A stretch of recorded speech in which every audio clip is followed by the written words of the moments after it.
They've come for a widow's land, convinced it hides gold, and only Jebediah can stop them with his deadly skills. He wanted to forget who he was, but now he must remember to save others. His choice will lead to salvation or eternal damnation. Discover how far a man goes to atone for his sins. Jebediah's boots crunched on the frost-covered gravel outside his mountain cabin, each step echoing in the pre-dawn chill. 10 years in these Wyoming peaks had carved him into something lean and hard, his face a map of scars from battles he'd tried to bury. His hands, calloused from chopping wood and setting traps, bore the faint tremble of a man who'd once held a revolver like it was part of his arm. He lived alone, not by chance, but by choice, in a one-room shack perched on a ridge where the wind howled louder than his thoughts. His days followed a rhythm of survival. Check the snares, split firewood, boil water from the stream, and sleep before the sun dipped below the horizon. The mountains didn't care about his past, and that suited him fine.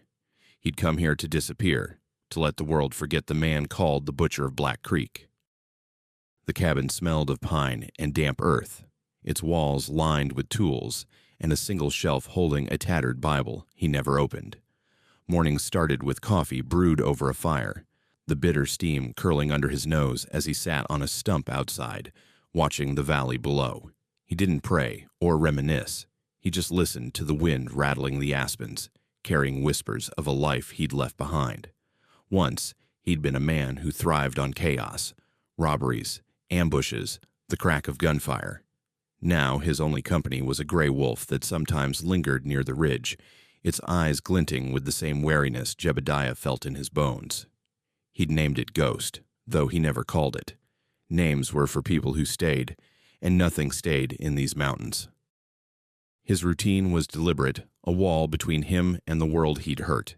He'd wake before dawn, check his traps along the creek, and haul back whatever rabbit or squirrel got caught. Food was scarce, but he knew how to stretch a kill, bones for broth, hide for patches. Every task was a penance, a way to sweat out the bloodstains on his soul. He didn't deserve peace, not after the lives he'd taken, the families he'd broken. The isolation was his sentence, self-imposed and unrelenting. He'd seen enough of humanity to know he was better off alone, and the mountains seemed to agree, their silence a judgment he accepted without complaint. Sometimes, late at night when the fire in the hearth burned low, he'd catch himself staring at his hands.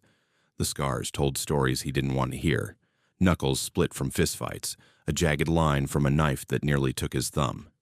He'd flex his fingers, feeling the ache of old wounds, and wonder if he could ever wash away the things they'd done. The answer was always the same, no. So he'd rise, stoke the fire, and step outside to let the cold bite his skin, a reminder that he was still alive, even if he didn't deserve to be. The mountains stretched endless before him, their peaks sharp against a sky that never quite forgave. The morning sun cut through the mist, painting the valley below Jebediah's ridge in shades of gold and shadow. He crouched near a snare, his breath visible in the crisp air, checking the taut rope for signs of a catch. Nothing today. Just the faint rustle of leaves and the distant cry of a hawk circling above. He'd been out since dawn, moving silently through the pines, his boots leaving no trace on the rocky ground. Lately, though, his eyes kept drifting to a thin trail of smoke rising from a clearing a mile down the slope. Someone had settled there, and it stirred something in him he didn't want to name, a mix of curiosity and dread. The smoke came from a small homestead, a patchwork of cleared land and a sagging cabin where a widow named Sileras lived with her grown son, Thomas. Jebediah had spotted them weeks ago while tracking a deer, keeping his distance behind a ridge of boulders. Sileras, wiry and weathered, hauled water from a creek with a stubborn set to her jaw. Thomas, barely 20, wrestled with a plow that seemed to fight him back, his curses carrying on the wind. They were green, unprepared for the mountain's cruelty, their fence half-built and their crops patchy. Jebediah watched them struggle, his hands tightening on his rifle, torn between wanting to help and knowing he'd only bring trouble. He'd made a point to stay invisible, sticking to the high trails where the trees hid his shadow, but every day he found himself pausing longer, watching Sileras hang laundry or Thomas chop wood with more heart than skill. They were fighting for a life here, same as he was, but theirs was a fragile kind of hope, built on dreams instead of blood. He envied that, even if he didn't admit it. Part of him wanted to walk down, offer a hand, maybe teach Thomas how to set a proper fence post. But the other part, the part that remembered screams and gunfire, knew better. People like him didn't get to play neighbor. One evening, as the sky burned orange, Jebediah sat on a ledge overlooking the homestead. Alara was outside, scrubbing a pot with creek water, her hands red from the cold. Thomas limped nearby, nursing a bruised shin from a fallen log. "Ma, we got to get that roof patched before snow," he called, his voice rough but earnest. Sileras nodded, not looking up. "We'll make do, Tom." Always have her words hit Jebediah like a stone. They were tough, but not tough enough for what the mountains could throw at them, or what he might drag their way. He turned back to his cabin, the weight of his own silence heavier than ever. That night, lying on his cot, the fire's glow flickering across the ceiling, Jebediah wrestled with his thoughts. Helping them would mean stepping back into the world, risking questions about who he was, where he'd been. He'd spent 10 years building walls, not just the cabins, but the ones inside him. Letting anyone close could crack them, and what spilled out wouldn't be pretty. Still, as he drifted to sleep, Alara's tired face lingered in his mind, her stubborn hope a challenge to his self-imposed exile. The mountains didn't care about their fight, but for the first time in years, Jebediah wondered if he did. Dust swirled in the valley as 5 riders broke the morning's quiet, their horses' hooves pounding the dry earth like a distant drum. Jebediah froze on the ridge, his hand tightening around the axe he'd been using to split firewood. From his perch, hidden by a cluster of pines, he watched the men ride toward Alara's homestead, their shadows stretching long in the early light. His gut twisted when he caught the glint of a familiar silver spur on the lead rider's boot. Sileras, his old mentor, rode at the front, his black hat tilted low, a predator's grin splitting his weathered face. Jebediah's past hadn't just found him. It had come to burn everything down. He dropped to a crouch, his breath shallow, as memories flooded back unbidden. 10 years ago, he'd ridden with that crew, robbing stagecoaches and rustling cattle under Sileras' iron rule. The man had taught him how to shoot, how to kill, how to bury guilt under whiskey and bravado. Jebediah had been his shadow, his best gun, until the night he walked away, leaving bodies and betrayal behind. He'd thought the mountains would hide him forever, but Sileras' presence below proved him wrong. The gang wasn't here by chance. They'd tracked him, or worse, they'd come for something else and found his trail. The riders slowed as they reached the homestead, their horses snorting and pawing the ground. Jebediah's eyes narrowed, picking out details: the worn leather of their saddles, the rifles slung across their backs, the way Sileras scanned the hills like he could smell him. The gang didn't dismount, just circled the cabin, their laughter sharp and mean. Alara stepped onto the porch, a broom in her hands, her posture stiff but unafraid. Thomas appeared behind her, his face pale, a hatchet clutched too tightly in his fist. Jebediah's fingers twitched, itching for a weapon he hadn't touched in years. Sileras raised a hand, silencing his men, and called out, his voice carrying clear across the clearing. "Morning, ma'am. Heard there's gold under this dirt. Reckon you and your boy might want to move along before we dig it up ourselves." The threat hung heavy, laced with a confidence that made Jebediah's blood run cold. Alara didn't flinch, but her knuckles whitened on the broom handle. "This is our land," she said, steady but sharp. "No gold here, and we ain't leaving." Sileras chuckled, low and cruel, like a wolf sizing up prey. Jebediah slid back behind a boulder, his heart pounding against his ribs. He knew Sileras' playbook: intimidation first, then violence if they didn't break. The gang wasn't here for him, not yet, but the rumors of gold on Alara's land had drawn them like vultures to a corpse. If he stayed hidden, they'd tear through her and Thomas without a second thought. But stepping in meant facing Sileras, risking everything he'd buried. His hands shook as he gripped the axe, the old killer inside him stirring, whispering that blood was the only language Sileras understood. The mountains, once his refuge, now felt like a trap closing around him.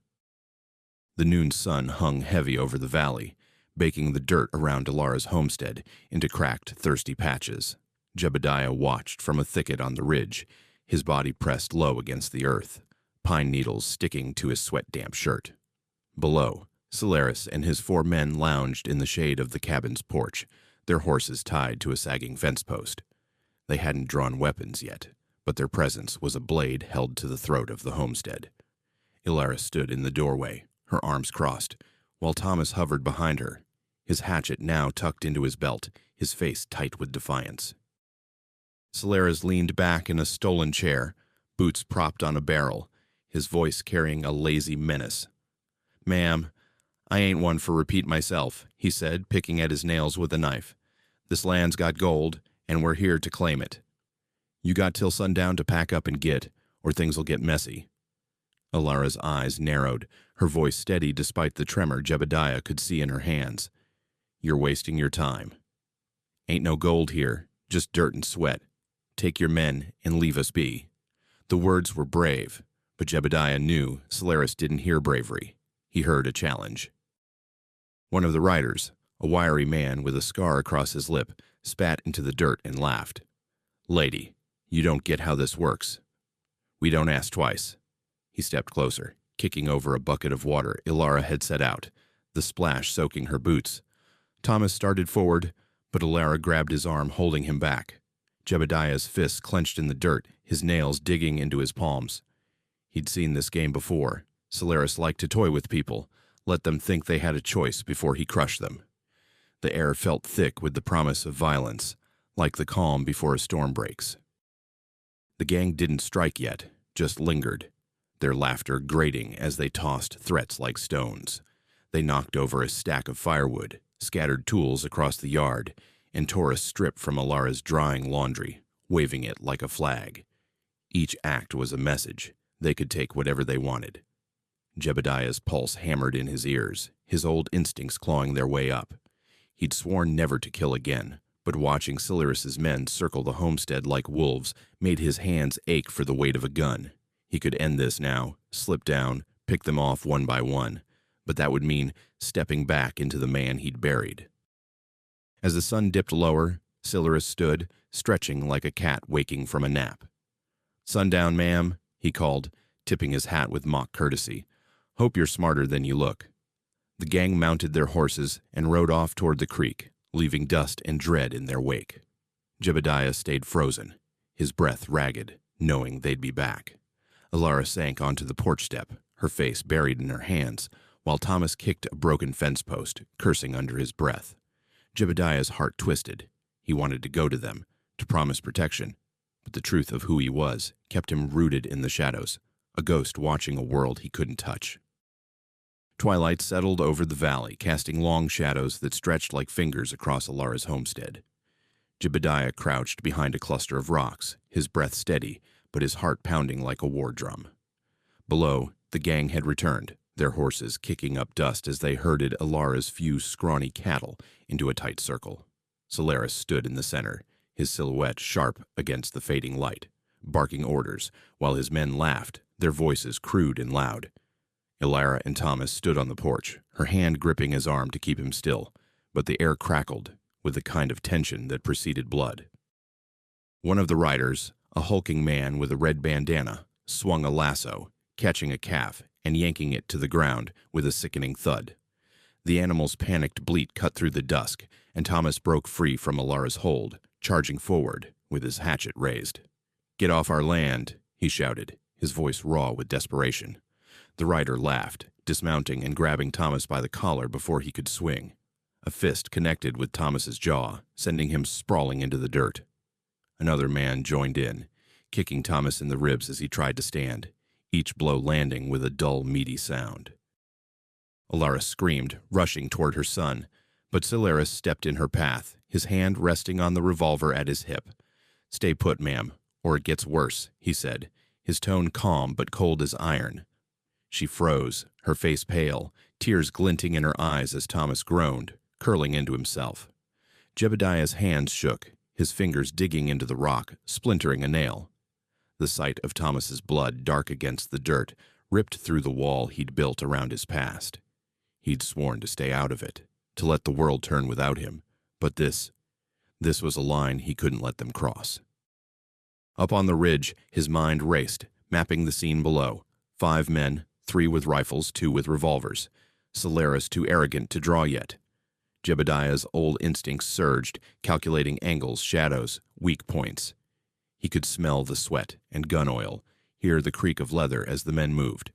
His vow of peace felt like a noose now, tightening with every grunt of pain from Thomas. He thought of the knife in his boot, the snares in his pack, tools he'd used for survival, not murder. But survival wasn't just about him anymore. If he did nothing, Alara and Thomas would pay for his sins. As the riders dragged Thomas to his knees, one of them raised a boot to strike again. Jebediah's resolve snapped like dry timber. He couldn't watch another innocent bleed because of his cowardice. His fingers closed around the knife, its weight familiar, like a friend he'd tried to forget. The mountains had given him 10 years of silence, but that silence was over. Blood would spill again, and it would be on his hands, unless he acted first. He rose, his shadow blending with the dusk, knowing the man he'd tried to bury was waking up, and there'd be no going back. The moon hung low, casting a pale glow over the valley as Jebediah moved through the pines, silent as a shadow. His boots barely touched the ground, each step calculated to avoid snapping twigs or shifting stones. The air smelled of damp earth and the faint tang of horse sweat from the gang's camp near the creek. He'd waited until full dark, when Sileras' men would be sloppy, bellies full of whiskey and bravado. 2 of them stood watch, their silhouettes flickering against the campfire's light, rifles propped carelessly against a log. Jebediah's knife, cold and heavy in his hand, felt like an extension of his arm again, and that scared him more than the task ahead. He circled wide, using the creek's soft gurgle to mask his movements. His pack held snares, simple loops of wire he'd used for rabbits, but tonight they'd serve a darker purpose. The first sentry, a lanky man with a crooked nose, leaned against a tree, humming a tuneless song. Jebediah crept closer, his breath slow, heart steady. He looped the snare around a low branch, rigging it to tighten with a tug. When the man stepped forward, chasing a spark from the fire, Jebediah yanked the wire. It caught the man's ankle, pulling him off balance with a muffled yelp. Before he could shout, Jebediah was on him, knife flashing, silencing him with a single practiced cut. The second sentry was heavier, dozing by the creek, his rifle across his lap. Jebediah moved like a ghost, his boots sinking into the muddy bank. He didn't hesitate. Hesitation got you killed. A quick jab to the man's throat, and he slumped without a sound, the rifle sliding into the grass. Jebediah dragged both bodies into the brush, their weight pulling at his shoulders, the blood warm on his hands. He carved a mark into a nearby tree, a jagged circle, the old gang's signal from years ago. It wasn't just a message, it was a declaration. He was done hiding. Back in the shadows, Jebediah crouched, wiping the knife on his sleeve, his chest tight with something between guilt and relief. He hadn't killed in 10 years, but his hands remembered the motions, smooth and natural, like riding a horse you swore you'd never mount again. He thought of Ilara's face, pale with fear, and Thomas's blood in the dirt. This wasn't redemption. It was necessity. The camp below was quiet now, the remaining men snoring by the fire. Sileras would wake to find his crew smaller, and he'd know someone was hunting him. Jebediah's fingers flexed, the old killer inside him fully awake, hungry for what came next. As he slipped back toward his ridge, the night felt heavier, the stars dimmer. He'd crossed a line, and there was no uncrossing it. The mountains, once his sanctuary, now watched him like judges, their silence louder than ever. He could still hear Thomas's groans, see Alara's trembling hands. They didn't know he was out here, fighting for them, and they never could. The man he'd been, the butcher of Black Creek, was back, and he'd do whatever it took to keep them safe, even if it damned him for good. Dawn broke over the valley, the sky streaked with pink and gray, but the air carried the sharp sting of smoke and fear. Jebediah watched from a high outcrop, his body pressed against cold stone, as Sileras' camp stirred below. The remaining 3 men stumbled out of their bedrolls, their shouts splitting the morning, when they found the bodies of the 2 sentries, half hidden in the brush. Sileras stood over the scene, his face unreadable, his eyes locked on the jagged circle carved into the tree. Jebediah's mark, a ghost from their shared past, had done its job. The camp buzzed with tension, the men gripping their rifles tighter, scanning the hills like cornered dogs. Sileras knelt by the tree, tracing the mark with a gloved finger, his jaw clenched hard enough to crack teeth. "This ain't no farmer's work," he muttered, loud enough for Jebediah to hear from his perch. "It's him. The bastard's here." His voice carried a mix of rage and something else. Excitement, maybe, like a hunter who'd finally scented his prey. The other men shifted uneasily, their bravado fading as they realized they weren't just bullying a widow anymore. Jebediah's chest tightened. He'd wanted Sileras to know, but seeing that knowledge spark in his old mentor's eyes felt like a noose tightening. Down at the homestead, Ilara and Thomas were already up, repairing the damage from the gang's last visit. Thomas hammered at a broken fence post, his movements stiff from bruises, while Ilara hauled water, her face set in grim determination. They didn't know about the bodies by the creek. Didn't know Jebediah had blood on his hands again. He wanted to keep it that way. But the mark he'd left wasn't just for Sileras. It was a warning to himself. The man he'd tried to bury was alive, and every step he took now pulled him deeper into that old skin. Sileras barked orders, sending one man to scout the ridge while the others packed the camp, their movements quick and nervous. "Find him," Sileras growled, his hand resting on his revolver. "He's watching us. I can feel it." Jebediah stayed still, his breath shallow, blending with the rocks and pines. The scout came close, boots crunching 50 yards below, but Jebediah knew these trails better than anyone. He let the man pass, his knife ready but unused. Killing again would come too easy, and he wasn't ready to lose himself completely, not yet. By midday, the gang rode back toward the homestead, their pace deliberate, like wolves circling a wounded deer. Sileras didn't shout threats this time. He just stared at the hills, as if he could will Jebediah into the open. The message in blood had shifted the game. Sileras knew he was being hunted, and that made him dangerous. Jebediah's hands itched, the weight of his knife a constant reminder of what he'd done and what he might still have to do. He thought of Ilara's stubborn hope, Thomas's bruised defiance, and felt the mountains pressing in, their silence judging him as he prepared for the fight he couldn't avoid. The afternoon sun burned high, casting harsh shadows across the valley as Sileras's men tightened their grip on Ilara's homestead.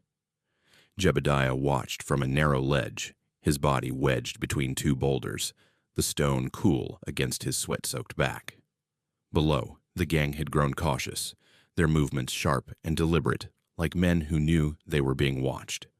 Sileras stood apart, his eyes scanning the ridges, a trapper's patience in his stance. Jebediah recognized that look. His old mentor was setting a snare, and he was the prey. Sileras had rigged a decoy near the creek, a lone horse tethered loosely, its saddlebags bulging as if packed with supplies, left in plain sight. Two men hid in the brush nearby, rifles ready, their whispers carrying on the wind. It was a sloppy setup, one Jebediah had seen a dozen times in their old days. He knew better than to take the bait. Instead, he circled higher, using a deer trail to reach a vantage point above the trap. With a steady hand, he loosened a small rock, letting it roll down the slope. It clattered against a tree, drawing one man's attention. When the fool stepped out to check, Jebediah tossed another stone, this one heavier, catching him square in the chest. The man stumbled, cursing, and his partner fired blindly into the trees, wasting bullets.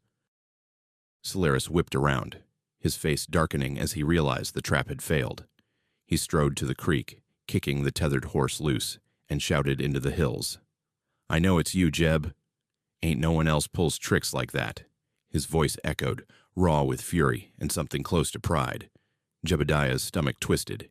He hadn't heard his name spoken like that in years, not with that mix of hate and familiarity. Sileras knelt by the creek, picking up a broken snare Jebediah had left behind, its wire cut clean, a signature only he'd recognize. "You're here, old friend," Sileras muttered, loud enough for his men to hear. "And I'm gonna find you." Down at the homestead, Ilara and Thomas worked under the gang's watchful eyes, hauling firewood and mending a broken gate, their movements slow with exhaustion. Jebediah saw the fear in Thomas's hunched shoulders, the defiance in Ilara's tight jaw. They didn't know he was out here. turning Sileras' game against him, but every move he made risked pulling them deeper into his past. He'd outsmarted the trap, but Sileras' recognition changed everything. This wasn't just about gold anymore. It was personal. A duel between a teacher who'd shaped a killer and the killer who'd walked away. Jebediah slid back into the shadows, his knife heavy in his boot, his mind racing. Sileras would tighten the noose now, push harder, maybe hurt Ilara or Thomas to draw him out. The mountains, once his shield, felt like a cage, their silence mocking his attempt to stay clean. He thought of the blood already on his hands, the men he'd killed last night, and wondered how much more he'd spill to keep the homestead safe. Sileras knew him now, and that knowledge was a blade, cutting away the lie of his quiet life. The fight was coming, and Jebediah could feel the old butcher waking, ready to meet it. The valley simmered under a late afternoon haze, the air thick with dust and the sour smell of fear. Jebediah crouched in a gully, his hands gripping the rough bark of a fallen log, as Sileras' men stormed Ilara's homestead. Their boots pounded the earth, kicking up clouds of dirt, while Sileras himself stood on the porch, his revolver drawn, its barrel glinting in the fading light. He'd run out of patience, his face twisted with a rage Jebediah knew too well. The game of threats was over. Sileras was done waiting for him to show. Inside the cabin, Ilara's voice rang out sharp and desperate. "You got no right," she shouted, as two men dragged her outside, her arms pinned behind her back. Thomas struggled nearby, his wrists bound with rope, blood trickling from a fresh cut on his cheek. One of the riders, the wiry man with the scarred lip, shoved Thomas to his knees, laughing as the boy grunted in pain. Sileras stepped off the porch, his spurs jangling, and bellowed into the hills. "Jebediah, I know you're out there, you coward. Come face me or I start cutting pieces off these folks." His words sliced through the air, each one a challenge meant to draw blood. Jebediah's breath caught, his knuckles whitening on the log. He'd seen Sileras like this before, cornered, vicious, willing to burn everything to get what he wanted.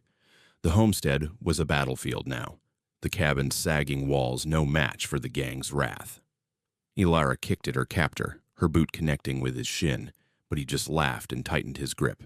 Thomas tried to stand, only to take a fist to the gut, doubling him over. Jebediah's old instincts screamed, "Take them out, use the shadows, end this now." But his legs felt heavy, pinned by the weight of what coming forward would mean. Sileras paced the yard, his revolver waving like a conductor's baton. "You think you can hide forever, Jeb?" he shouted, his voice cracking with fury. "I taught you better than that. Show yourself, or this woman and her boy pay for your sins." He grabbed Ilara's hair, yanking her head back, and pressed the gun to her temple. Her eyes widened, but she didn't beg, just stared into the distance, her jaw set. Jebediah's heart pounded, each beat a hammer against his ribs. He couldn't let them die, not like this, not because of him. He stood, his hands empty, the knife left in his boot. The mountains seemed to lean in, their silence a judge waiting for his choice. He knew what stepping out meant. Sileras would see him, Ilara and Thomas would learn the truth, and the fragile peace he'd built would crumble. But staying hidden meant their blood on his hands, and he'd carried enough of that already. He took a step toward the clearing, his boots crunching on gravel, the sound louder than gunfire in his ears. The homestead loomed below, a stage set for a reckoning he couldn't avoid, and Jebediah felt the shadow of the butcher stretching out to claim him. The sun dipped below the peaks, painting the homestead in a harsh orange glow as Jebediah stepped into the clearing, his hands raised, palms open. The air felt thick, charged with the weight of eyes turning toward him. Ilara's, Thomas's, and Sileras's, each pair carrying a different kind of judgment. His boots scraped the dry earth, kicking up small clouds of dust, and the valley seemed to hold its breath. Sileras stood in the yard, his revolver still pressed against Ilara's temple, his grin widening like a wolf spotting prey. Thomas, kneeling in the dirt with blood on his face, stared at Jebediah, confusion cutting through his pain. "Well, damn," Sileras said, his voice low and mocking, letting go of Ilara, but keeping the gun trained on her. "The butcher of Black Creek, alive and kicking. Thought you'd crawled off to die, Jeb." The words hit like a fist, and Jebediah saw Ilara's shoulders stiffen, her eyes darting to him, searching for truth in the stranger she'd never really known. Thomas's mouth opened, but no sound came out, his gaze flickering between fear and betrayal. Jebediah stood still, his hand steady, but inside his heart churned like a river after a storm. Sileras stepped closer, his spurs clinking, his men fanning out to block any escape. "Tell 'em, Jeb," he said, gesturing to Sileras and Thomas. "Tell these good folks who you are. Tell 'em how you gunned down men for sport, burned homes for coin. Tell 'em about Black Creek." His laugh was sharp, slicing through the dusk. Jebediah's throat tightened, but he didn't speak. He didn't need to. The horror in Alara's eyes said she was piecing it together. The man who'd watched from the hills, who'd stayed silent, wasn't just a hermit. He was a monster. "I ain't that man anymore," Jebediah said, his voice rough but clear, meeting Alara's gaze. "I left that life. Tried to make it right." His words felt hollow, even to him, with Sileras' gun still pointed at her. Thomas spat blood into the dirt, his voice shaking. "You're one of them? All this time you were just watching us." The accusation stung worse than any bullet, and Jebediah's hands twitched, wanting to explain but knowing no words could undo the truth. Sileras clapped slowly, his grin cruel. "Oh, you're still that man, Jeb. Always will be. Why else you out here playing hero?" He turned to Alara, his tone mocking. "This man saved you, ma'am, but he's the reason we're here." Ain't that a kick in the teeth? Alara's face crumpled, not with fear, but with something worse, disgust. Jebediah felt it like a blade, cutting deeper than he'd expected. He'd fought for them, killed for them, but the truth of who he was had poisoned any good he'd done. The mountains loomed behind him, silent witnesses to a reckoning he couldn't escape. The dusk air crackled with tension as Jebediah faced Sileras in the homestead's dusty yard, the revolver in Sileras' hand glinting like a snake's eye. Alara and Thomas stood frozen behind, their wrists still bound, their faces a mix of fear and revulsion after Sileras' revelation. The remaining 2 gang members flanked their boss, rifles ready, but their eyes darted nervously, sensing the shift in the air. Jebediah stood tall, unarmed, his hands loose at his sides, but his mind was a storm, every muscle coiled, every instinct honed from years of blood and betrayal now locked on the man who'd made him. Sileras stepped forward, his boots grinding dirt, his grin sharp as a blade. "You owe me, Jeb," he said, voice low and venomous. "Walked out on me, left me for dead. Now you play savior." He waved his gun toward Alara and Thomas. "They ain't worth it." Jebediah's jaw tightened, but he didn't answer. Words wouldn't end this, only action would. He caught Alara's eye, saw the betrayal there, and felt it like a weight on his chest. He'd saved them so far, but at what cost? The fight erupted fast. Sileras lunged, aiming to pistol-whip Jebediah, but Jebediah ducked, grabbing a loose fence post from the ground.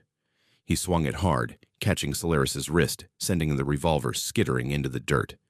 The other men fired, bullets kicking up dust, but Jebediah rolled behind a water trough, his movements sharp, like he'd never left the life. He grabbed a rock, hurling it at the scarred-lip man's head, dropping him with a groan. The second man hesitated. Jebediah didn't. He tackled him, using his weight to pin the rifle, driving a knee into the man's gut until he went limp. Sileras recovered, drawing a knife, his eyes wild.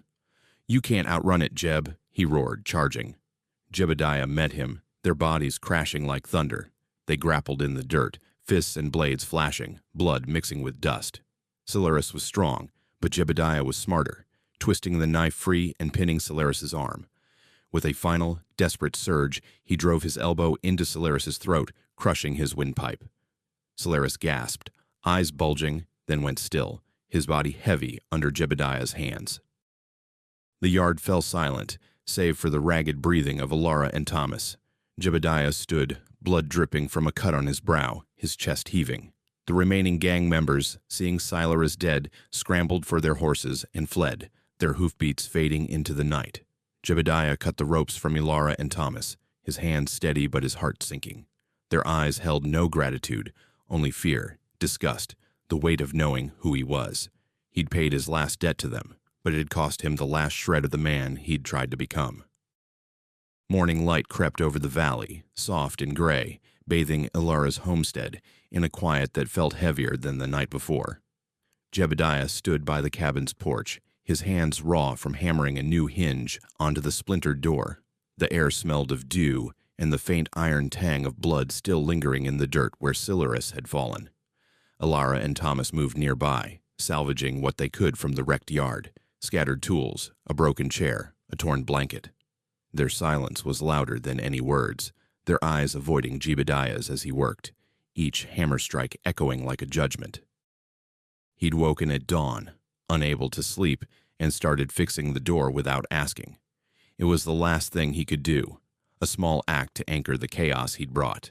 His knuckles were bruised, his shirt stiff with dried blood, some his, some Sileras's. Every creak of the porch boards under his boots reminded him of the fight, the way Sileras's body had gone limp, the way Ilara's face had twisted when she learned who he was. He didn't expect thanks, didn't deserve it. The homestead was safe, the gang gone, but the cost was carved into the fear in Thomas's hunched shoulders and Ilara's tight-lipped glances. Ilara paused by the fence, her hands gripping a broom, her voice low when she finally spoke. "You didn't have to stay," she said, not looking at him. "Could have left us to them." Jebediah set the hammer down, wiping sweat from his brow, his throat tight. "Couldn't," he said simply, his voice rough from disuse. "Not after what I've done." Thomas snorted, kicking a stone, his eyes hard. "Done plenty, ain't you?" "Butcher." The word landed like a slap, and Jebediah didn't flinch, though it burned. He'd earned it, every syllable. He finished the door, testing the hinge with a push, then gathered his things. A knife, a small pack, the weight of his past. The mountains loomed behind the homestead, their peaks sharp against the sky, calling him back to the solitude he'd chosen. Ilara watched him now, her face a mix of gratitude and dread, like she was seeing a ghost. "You saved us," she said, softer, almost a question. Jebediah nodded just once, his eyes on the ground. "Don't mean I'm good." He turned, his boots heavy, and started toward the ridge, the valley's silence swallowing him whole.